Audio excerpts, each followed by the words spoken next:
Hello viewers, আসসালামু আলাইকুম। কেমন আছেন সবাই? আশা করছি সবাই ভালো আছেন। তো এই তো এখানে আমি গরুর ভুঁড়ি নিয়ে নিয়েছি। তো রেডি টু কুক যেই গরুর ভুঁড়ি পাওয়া যায়, আমি সেই গরুর ভুঁড়িটাই নিয়ে নিয়েছি। তো এখন দিন দিন এমন এমন সব জিনিস বের হচ্ছে যে মানুষের কাজকর্ম কিন্তু অনেকটাই সহজ হয়ে গিয়েছে।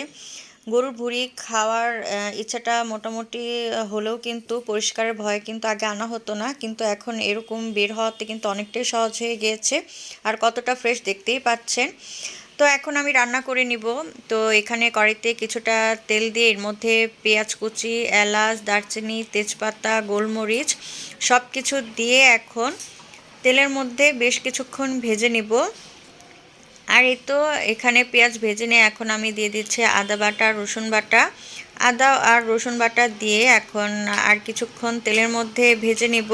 এরপর এখানে দিয়ে দিলাম পানি, দিয়ে দিলাম লবণ, হলুদের গুঁড়ো, মরিচের গুঁড়ো। আর এই তো এখন দিয়ে দিলাম ধনিয়া গুঁড়ো। এখন এর মধ্যে দিয়ে দিব প্যাকেট যে গরম মশলাটা পাওয়া যায় সেই মশলাটা। গরম মশলা দিয়ে এখন সব কিছু একসাথে ভালোভাবে মিশিয়ে নিব। মিশিয়ে নিয়ে এর মধ্যে কিছুটা পানি দিব। পানি দিয়ে মশলাগুলোকে বেশ কিছুক্ষণ কষিয়ে নিব। তো এই তো এখানে আমার মশলা কষিয়ে নেওয়া হয়ে গিয়েছে। এখন আমি এর মধ্যে দিয়ে দিব গরুর ভুঁড়ি আর আলু। তো পেঁয়াজ দিয়ে তো অনেকেই ভাজা ভাজা করে নিশ্চয়ই খেয়েছেন, কিন্তু এইভাবে কি আলু দিয়ে কখনো গরুর ভুঁড়ি খেয়েছেন? খেয়ে দেখবেন, আশা করছি ভালো লাগবে। তো এই তো আমার এখানে গরুর ভুঁড়ি আর আলু কষিয়ে নেওয়া হয়ে গিয়েছে। এখন দিয়ে দিলাম ঝোলের পানিটা।